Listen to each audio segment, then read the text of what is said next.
আমি এই মঞ্চে বক্তব্য দেওয়ার জন্য উপস্থিত হয়েছি এবং সেই 24শে গণ অভ্যুত্থানে এই আমার রিক্সা চালক ভাইয়েরা যে নীরব ও সাহসী ভূমিকা পালন করেছিল তা আমার দেশের বাসী এখনো ভুলে যায়নি।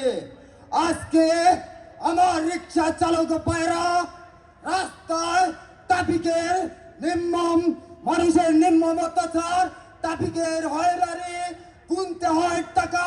সেই জন্য আমরা সেই গণ অভ্যুত্থানে ছাত্র সমাজ এবং সকল দলের মানুষেরকে হাসপাতালে পৌঁছেছি এবং তাদেরকে বাসস্থানে পৌঁছে দিয়েছি। আজকে আমাদের নির্মম পরিহাস, আমরা এই নির্মম পরিহাস প্রতিরোধ করতে চাই। এই রিক্সা চালক 55 বছরের বঞ্চিত রিক্সা চালক, আমরা ওই সুইচ ব্যাংকে পাচিত্য করব না, আমরা বেগম পাড়াতে পাচিত্য করব না।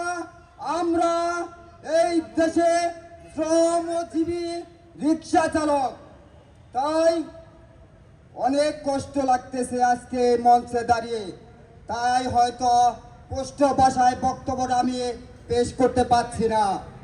আমি এই বলে আমার বক্তব্য শেষ করছি। ইনকলাব জিন্দাবাদ, এনসিপি জিন্দাবাদ। ধন্যবাদ।